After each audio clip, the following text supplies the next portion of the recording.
Addiction is a severe problem nationwide, and it's sweeping across mid-Michigan.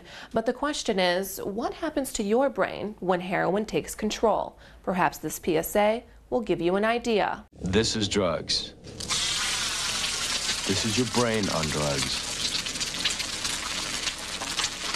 Any questions? Throughout the past decade, heroin addiction continues to skyrocket. At least that's what Michigan State University Dr. Jed Megan noticed after careful observation. People don't realize that this is really a physiological or neurobiological phenomenon. People literally can't stop. For the past 29 years, Dr. Megan has studied the physiological and psychological effects heroin and opioids have on a person's brain. He found that heroin actually changes a person's brain chemistry. What happens is, it's rather like if you're really hungry, and you go to the refrigerator and you look and you can't find anything, and then you find yourself going back 2 or 3 times to look. It's like something you can't satisfy. Dr. Megan says heroin users will go to any length for their addiction. But what effects will this life-altering drug have on their brain? There's an area of your brain called the nucleus accumbens. There's a lot of dopamine, which a lot of people have heard of, which is a neurotransmitter. And when you get pleasurable feelings, those dopamine levels increase. Which, according to Dr. Megan, retrains your brain to become more interested in heroin. So then what happens is, then you begin to go into withdrawal. And now you got withdrawal, so now you want to do anything to prevent that withdrawal. Over time, dopamine levels go up, heroin users boost their drug intake, causing withdrawals, which lead to heroin cravings, and a person's perception of reality is altered. You're so involved in the drug, and in seeking the drug, you ignore other things. You ignore childcare, you ignore your job, maybe you ignore eating, you ignore self-care. Leading to a shorter lifespan, according to Dr. Megan. But he says there are ways to get treatment to overcome an addiction. You should call somebody. If it takes having a family member or a friend take you over someplace, do that. Because there is hope. The longer you stop using heroin, the more time your brain has to recover, so you can help break the cycle of addiction. Here for you in East Lansing, Alicia Bergio, 6 News. We continue our community crisis series tonight with a very emotional story of 2 local families battling the same heartbreaking addiction. But as our Siobhan Klepfer shows us, their stories have a similar beginning, but a very different end.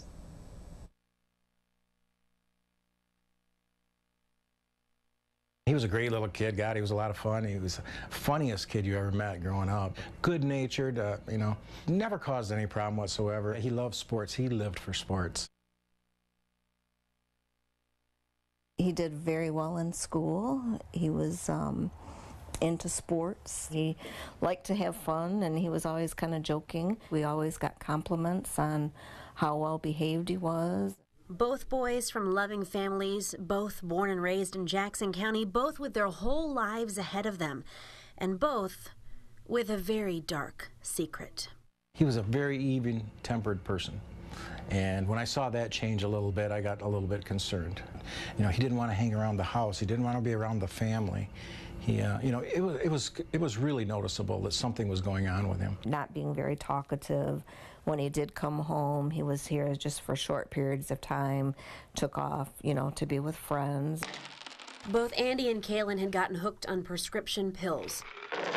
For Andy, it started soon after graduating high school and going to work for his dad. For Kaylin, it started in college. He'd been prescribed opioids to deal with the pain following 2 knee surgeries. Eventually, when the habit became too expensive, both sought a cheaper high and settled on heroin.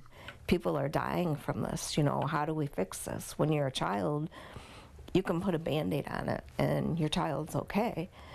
And it was pretty crazy. Time. My son hated the drug dealers. He hated them with a passion. He hated the drug. He hated everything about it. What followed? Several rehab stays, then relapses, trouble with the law, and a need so strong that both would do just about anything to find their next fix. So, Dad, you don't understand. You do not understand how powerful this drug is. It'll make you use on the day you got a drug test. It'll make you buy from a house that you know is under surveillance. It will control your life. He said, Mom, I don't know if I can make it. I don't know if I can do this. I don't know.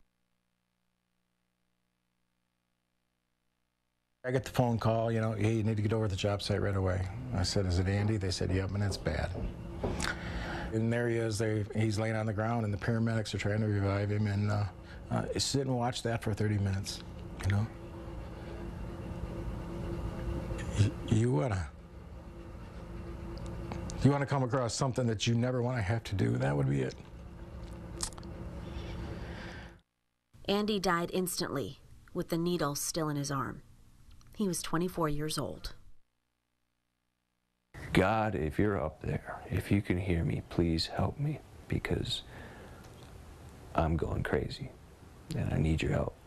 That pivotal moment came inside yet another rehab center, this one in Lansing, and the one that would ultimately change Kaylin's life.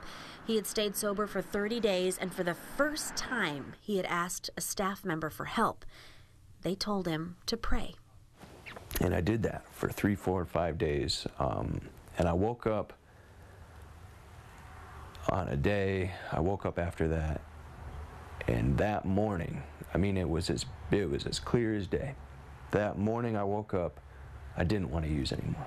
I didn't want to get high. I feel so blessed to still have Kaylin with us. He's irreplaceable. He has so much to offer. Such a great person. He's got a lot going on, and he's really worked hard. He's worked very hard to get where he is. I wanted something else. I wanted life. I wanted joy, happiness, you know, the memories of a long, fruitful life. That's what I wanted. Wow. Well, Kaylin has been sober for 2 years now. He has a fiance, and they're both very busy planning their upcoming wedding. Andy's dad started a nonprofit foundation called Andy's Angels, which helps support those battling addiction. Kaylin has worked alongside Andy's Angels, sharing his story so that others won't have a similar one. If you'd like more information on Andy's Angels, we do have a link under the Scene on 6 section of our website. If the name Debbie Dingle sounds familiar to you, there's probably a few reasons why. She's a power player in Michigan, known nationally for being a strong advocate for women and children, and she served more than 30 years as the president of the GM Foundation. She's a millionaire, and she took over her husband's position in the U.S. House of Representatives, making her Congresswoman Dingle. But before she got to where she is now, Debbie faced challenges of her own. It's a story that belongs to her family. Not me, not you, nor anyone else. But she believes by sharing it, others may realize the power of addiction can grab hold of anyone. The rich, the poor, the powerful, or the powerless. Nobody ever wanted to talk about it in those days. You hid it, you didn't acknowledge it. You know, everything stayed behind closed doors. You didn't, what happened at home stayed in the home, and you never discussed it. It's a problem Debbie faced every day growing up, living with a father who was addicted to prescription drugs, a lifestyle she grew up thinking was normal. I remember as I got older walking to pick up his prescriptions at the drugstore. I remember his sleeping all day and being awake at night. Looking back, she says she believes her father suffered from depression and anxiety, leading him to self-medicate. She says he experienced mood swings and paranoia, which created an environment where she and her family were always on edge. I remember one night when they were having a huge screaming match. He had a gun. He took the handles off the doors so nobody could come in and out. I got everybody into a bedroom and put beds against the door, tried to hide in closets. You know, I called the police, but nobody came, nobody answered. The power of addiction is strong and didn't stop at her father. Debbie's sister, Mary Grace, also started taking prescription drugs, a problem she lived with into her adult life until she overdosed and died at the age of 44. I don't think that there's anything that we didn't go through in trying to save Mary Grace.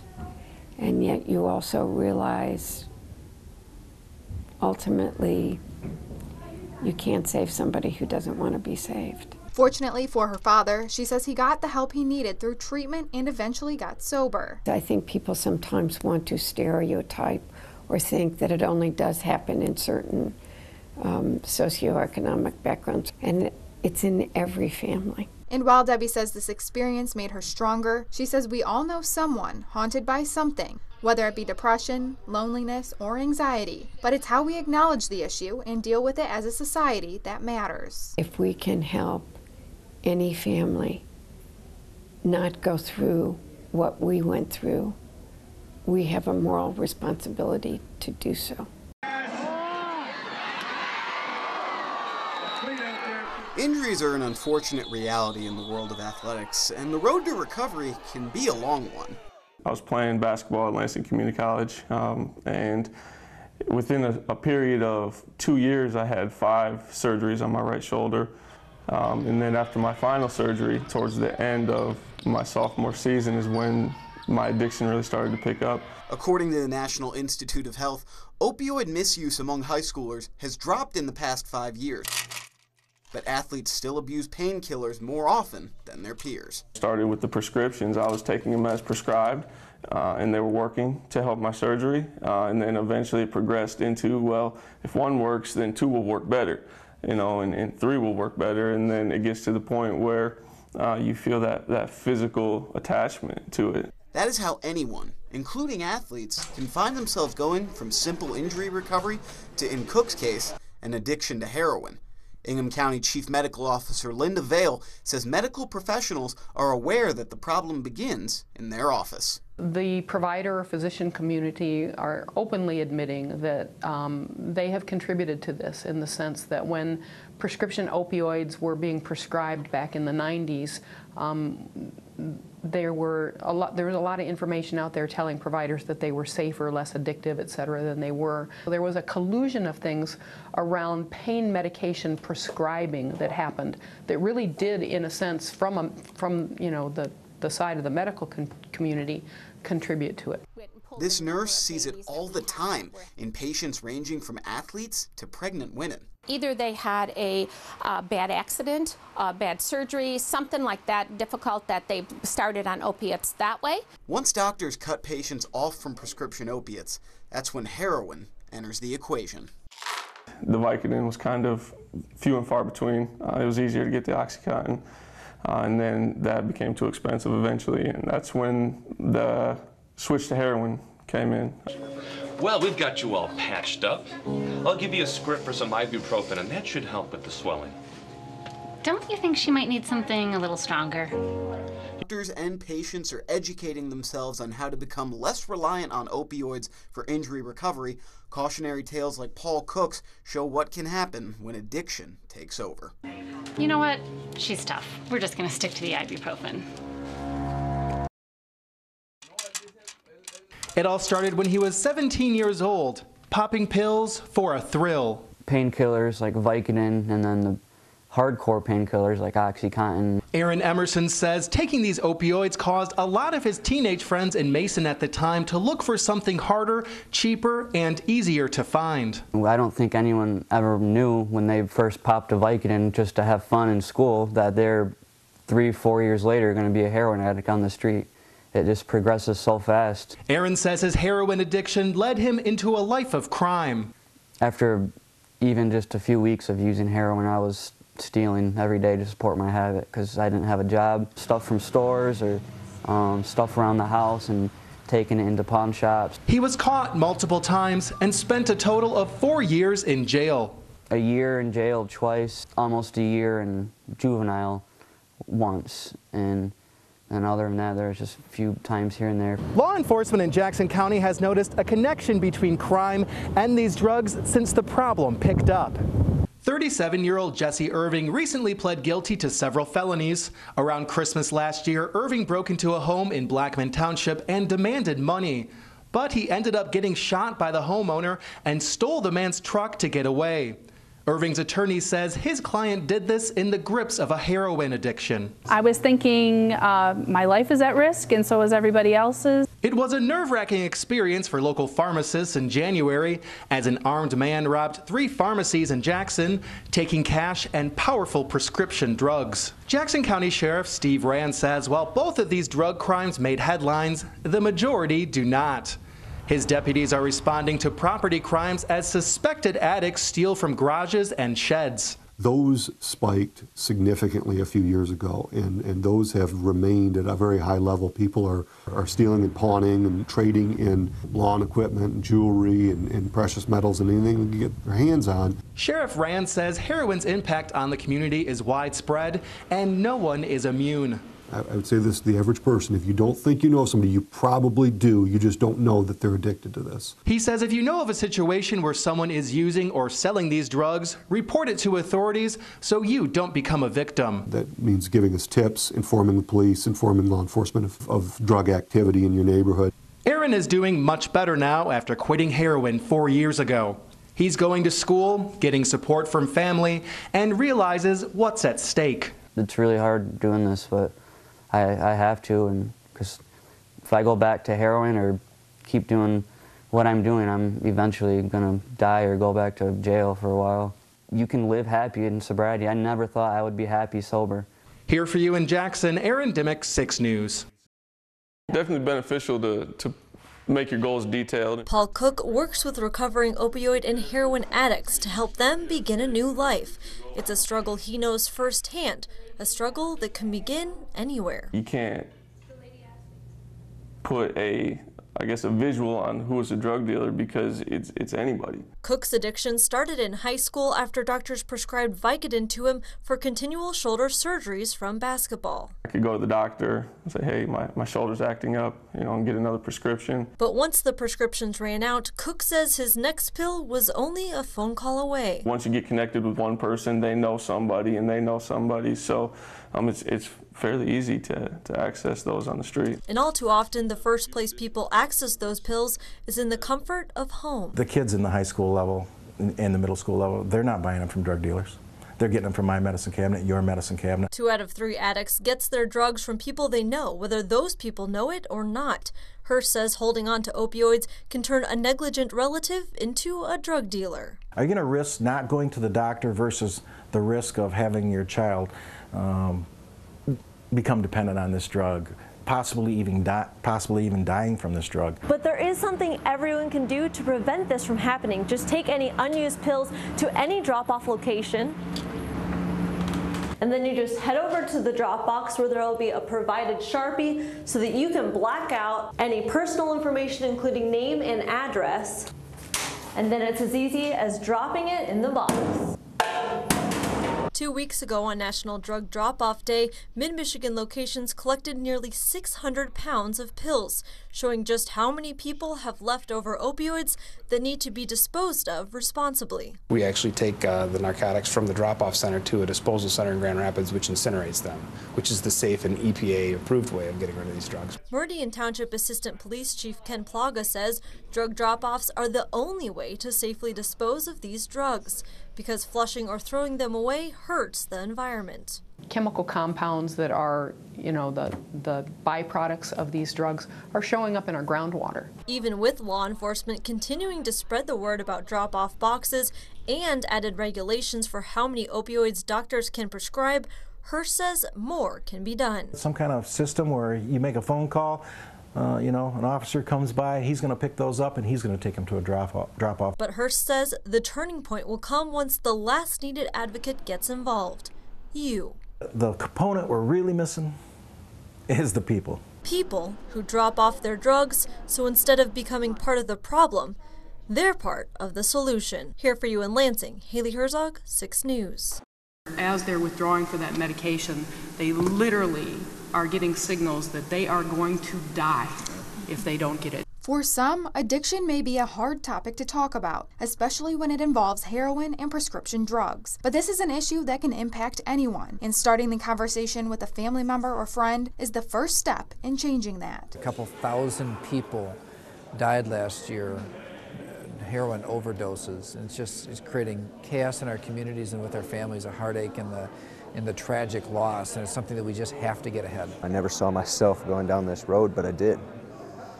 And there's numerous other people who never saw themselves going down this road, and they do.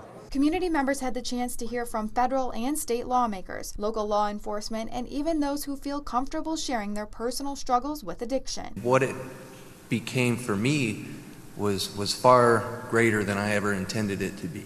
I never woke up and said, today I think I'm going to become a heroin addict. Kalen's message about his experience was heard loud and clear by those in the audience and on the panel. But tonight's town hall also provided a chance for people to express their concerns and ask questions of those dealing with this crisis firsthand. Will you be there to support and continue to make sure that states have the funds for the Medicaid programs that will help get these patients and support them? And when I say it works for them, it's not to be pain-free, okay? It's to have some semblance of a life. To inject, place black end against outer thigh, then press firmly and hold in place Nope, for keep going. 5 seconds. 5. Tense moments like this one have become a grim reality. Injection complete. For not only emergency responders, but local police in our area. There she goes. Come on. There she goes. Almost daily, they're responding to calls for opioid and heroin overdoses. Pedal to the metal. Pump his chest. There. Mentally preparing to deliver this life-saving narcotic reversal drug. Oh yeah, it looked in here. Known as Narcan. If you are ready to use. Hoping to give someone a second chance at life. I administered Narcan, still not. Oh, he's waking up a little bit. We've responded to residences literally multiple times in a day. But officials say it used to be that people would buy their drug of choice and shoot or snort up in the confines of their own home. Not anymore. This surge in calls for overdoses is sending emergency responders to places you would never think a person would go to get high. Whether it's, a restaurant, a public building, a retail establishment, a street, a car. It's happening everywhere, in between the bookshelves at libraries. How much did you swallow, man? Even in the back seat of a patrol car. He said, I swallowed a little bit of crack and I also swallowed a little bit of heroin. This is body camera footage from the Eaton County Sheriff's Office. It shows a man who officers say appeared to have taken crack and heroin laying on the back seat of a cop car as deputies work to bring him back from the edge of death. Can you sit up for us so we can help get you out? As soon as they get the heroin, whatever they're close to, they're gonna inject it. And if there's a Wendy's close, if it's Potter Park Zoo, if it's under a bridge, we've found people in all different kinds of places all over the county. Lansing Fire Training Chief Teresa Robinson pulled some numbers for us so we could take a better look at the trends over the years. And what she found is shocking. In 2015, Lansing fire officials responded to more than 240 overdose calls. 69% of those patients were in a home. Just 1 year later, in 2016, the percentage of people using in their homes dwindled, with more than 250 calls for overdoses, 35% of those patients being in a home. But when you look at the data for this year, in 2017, the numbers are overwhelming.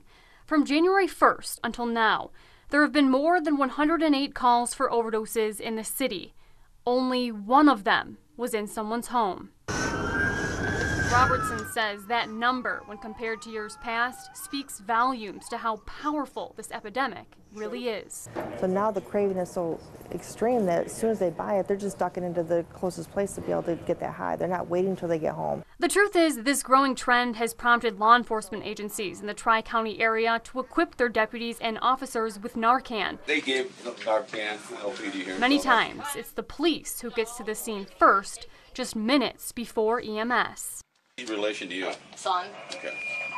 For upgrade for Charlie 5, he is awake, conscious. It is a life-saving drug that reverses the effects of opiates. And I'm kind of proud of what we were the first in mid-Michigan to introduce Narcan to our deputies, and since then many departments across the Eaton County have Narcan. The Ingham County Sheriff's Office has it, the Lansing Police Department, and many others. It's become such a problem that some local businesses, including fast food restaurants and libraries, have actually changed its training to educate its employees on what to do if they find someone who's overdosed. I've had businesses call me and say, hey, can you come in and train some of our personnel? we're not sure what we want to do. We want to make sure our people know how to be safe. So if they are going to a bathroom or they're cleaning up and they come across a needle, what should we do? And for those businesses in the Tri-County area and beyond who may find themselves making calls to 911 for overdoses all too often, perhaps you should consider this. It's phenomenal to train your employees, because the last thing you want is an employee that's trying to do a good thing and end up getting stuck by a dirty needle or not sure how to handle it or who they should call.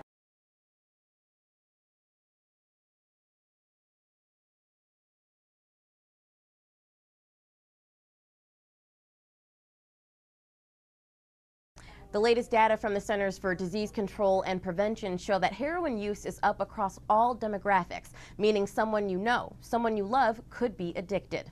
But what happens when a person is in an active addiction is they burn all of those bridges between them and the people around them. I mean, just imagine for a moment, if you could, that a person has stolen their grandmother's earrings and sold them for dope, and what that's going to do to the family dynamic. Ingham County Chief Justice Don Allen presides over the Ingham County Sobriety Court and agrees that views on drug crimes and the people that commit them have changed over time. Where's the line between criminal and addict for you? For me, there's actually no real line that the person is one person who has committed an offense, so that offense has to be dealt with because it's a violation of the law. But having that offense in front of you actually gives you an opportunity to get that person treatment. Depending on where they are in their addiction, oftentimes the addict is also the criminal. But Jackson County Sheriff Steve Rand says his office is more concerned with getting the person supplying the addicts behind bars and getting the addict the help he or she needs. Oftentimes we will charge somebody if they are in possession of these drugs. If we find somebody that is used or is OD'd or is really sick, we don't tend to charge, nor does the prosecutor's office tend to charge these crimes. We try to get those folks to work with us. The sheriff told us that his office has changed their tone when dealing with reports of possession and calls for overdoses. I think every officer out there now is kind of the mind that it's a disease just like alcoholism. It's something we need to deal with and get through. We just need to try and remember that there are no disposable members of our society, that we need to do what we're supposed to do on behalf of those people. Once arrested and under the jurisdiction of the court, that could mean 90 days in jail or a full cycle of drug rehabilitation. And I will tell them, I'm going to suspend all of your jail time as long as you go and you do the treatment and the recommended aftercare. You'll find that attitudes and approaches have changed or are changing across the board, from law enforcement to the judicial system and even the legislative chambers. I think they've come a long way. Current State Budget Director Al Pasholka worked to introduce and pass an expansion to Michigan's Good Samaritan law in the State House last year. The more research you do, the more you find out about this problem, I think the more your attitude will change. If you have a loved one battling addiction and are looking for some resources, you'll find a link to the Families Against Narcotics group in the Scene on 6 section of our website, WLNS.com. Here for you in the newsroom, Mariah Harrison, 6 News. He's funny. Everybody loved him. He'd help anybody. Cindy Keikstra lost her son Andy from a heroin overdose 1 year ago today. He wanted to get over this, so he just couldn't do it. Keikstra says Andy was only 28 years old when he died, and she's using today's second annual Unite to Face Addiction rally as an opportunity to take a stand, aiming to fight back against addiction and prove its power can grab a hold of anyone. They're not like back alley people. It's everybody. Keikstra believes improving access to treatment is a problem that needs to be recognized, and she's not alone. It's a disease, and it is not curable, but it's treatable, and it's treatable with recovery, and that's why we're here today. During the rally, Kathy Reddington provided free training sessions, educating others on how to use Narcan, a drug that blocks the effects of an overdose. Her goal, to get Narcan into the hands of those who need it most. These antidotes, this naloxone, you can inject into the thigh, or you can use a nasal spray, and it will bring them out of the overdose. You need to call 911, but it gives you time to get them to the hospital and save a life. Reddington says knowing how to use Narcan and having it readily available is an important tool, just one of the many things organizers hope community members had the chance to learn today. It's not such a long, dark road to hoe by yourself. It's a community, and we all need to come together and do our part.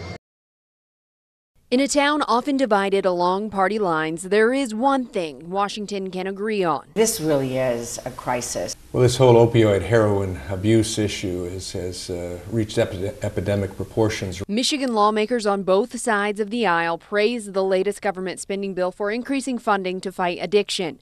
But they say money won't solve everything. We also have to have some policy changes. Republican Congressman Tim Walberg is working on legislation to make sure doctors are aware of their patients' struggles with addiction. He also wants to make sure people who are prescribed drugs don't fall into addiction's trap. We're talking about pharmaceuticals, in increasing their oversight. Democratic Senator Debbie Sabinow says that's a problem she sees all over the state. It's very important that we be managing and making decisions about prescription drugs in a way that doesn't create more opioids. There is one major point of disagreement among Michigan's members of Congress, the GOP health care plan.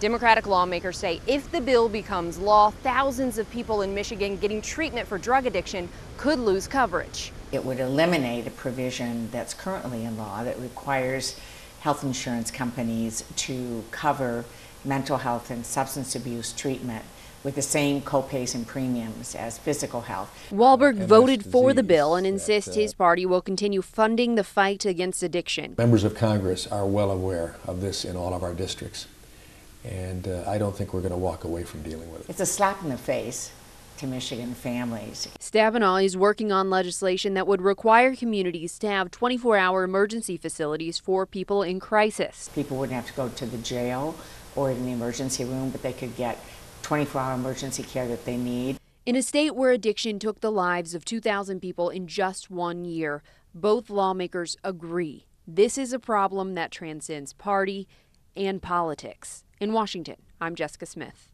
This is Nick. He was a scrapping high school football player who is now just a memory. He was like the party animal at school in a way. He was wildly popular. But after a football injury and his first introduction to painkillers, Nick's life dramatically changed over the next 5 years.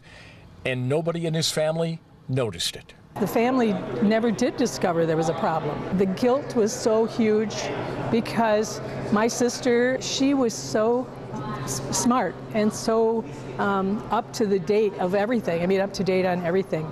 And I'm just really, I think she was so disappointed in herself not to have picked up on the signs. The insidious aspect of this epidemic is that the addicted act normally. In fact, on the fateful day for Nick, he went to see his mom at her office. Mom, I need new jeans. So she gave him the money. And we know then that he went and either got a prescription and then went back to school at Michigan State and then died from it. Lieutenant Governor Brian Calley has been on the cutting edge of attacking this problem, and he concedes for years the state failed to track this problem accurately. There was an old, outdated, antiquated system that did not have the bandwidth or the functionality in today's practices to be effective. It took years to update a new system that allows doctors, law enforcement, pharmacies, and rehab centers to track who is getting prescriptions. It's called MAPS, the Michigan Automated Prescription System. We want to use the system as a preventative tool so that they look up a patient record in the system and look at their what they've been dispensed by way of controlled substances within the system. To underscore the dimensions of this problem in Michigan, in 1999 there were 62 opioid deaths and 33 heroin deaths. In 2014 it mushroomed by 900%. 568 opioid deaths, 433 heroin deaths, and the numbers have not leveled off. Last year, we had over 1,000 more people die from opiate abuse or drug abuse than died in car accidents. So we've now exceeded that. We have also, opiate abuse in deaths have also exceeded cancer. There is no silver bullet to it. I do look at the Michigan Automated Prescription System as being a centerpiece, if you will, that will allow a lot of other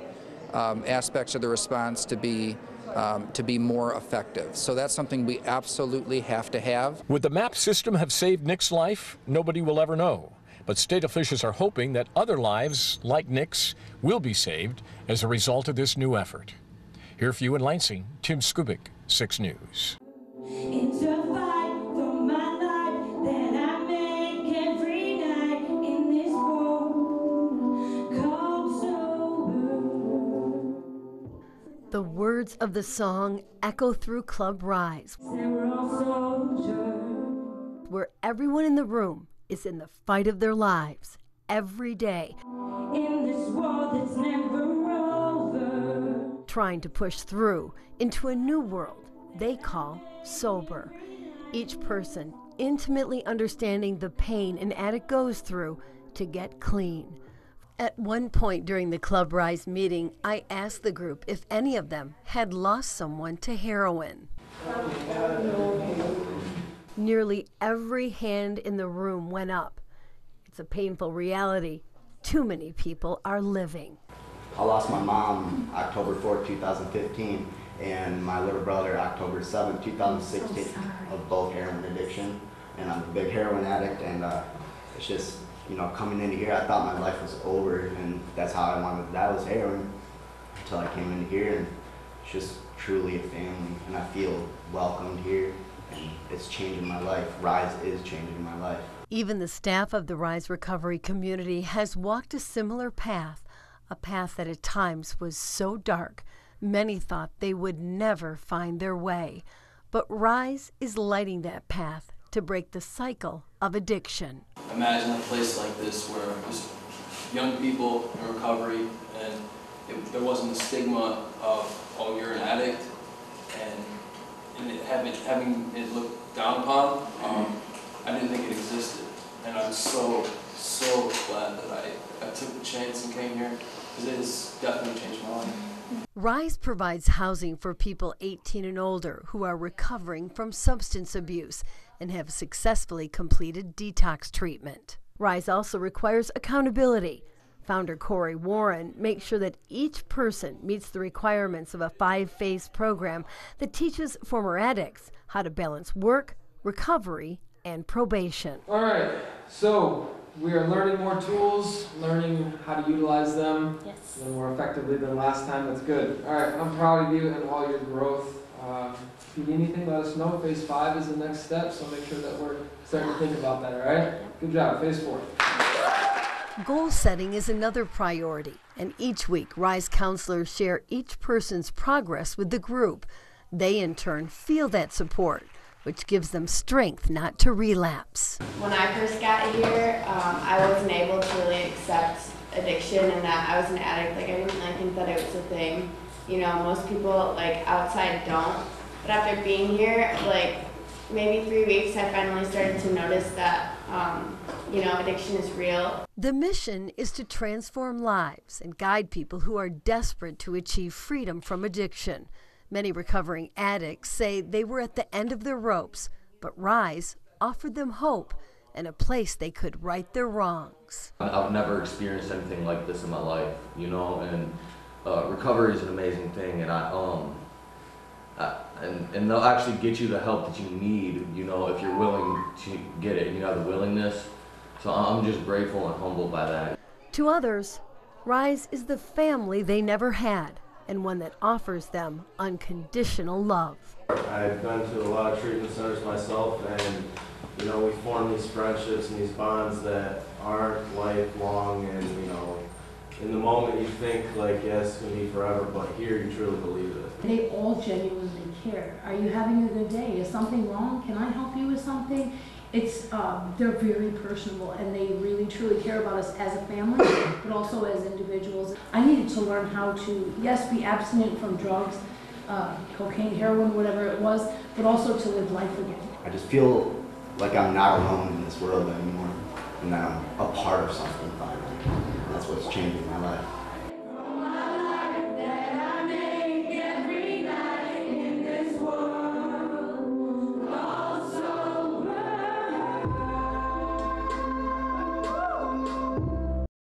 For many addicts, jail cells are an all too familiar scene. The last place you would think to see an addict getting help is the first place they go in Macomb County, Michigan, a police station. For many, the missing key to getting help is the place where they've been locked up before. Heroin, crack, alcohol, benzos, anything. It started very young, you know what I mean? Nowadays, it's you have no clue what you're getting, and it gets to the point where the stuff stops working, you know? and you're looking for that new thing that works. William Herms began using drugs more than 20 years ago, finding himself in and out of jail until a certain program offered in Macomb County broke that cycle to give him the hope he needed. Today he sits next to his sponsor, Keith Allen Meservey, also a recovering addict, talking about the program Hope Not Handcuffs and the hope it brings to them both. The success for me to give it back to help somebody else keeps me going the way that I'm going in sobriety. The day that I met Will is not the same person that's sitting right next to me right now. I mean, he definitely was at his bottom. The program is still very young, only beginning in February of this year. The way it works is simple. You walk into a police station as an addict, and you will not be arrested.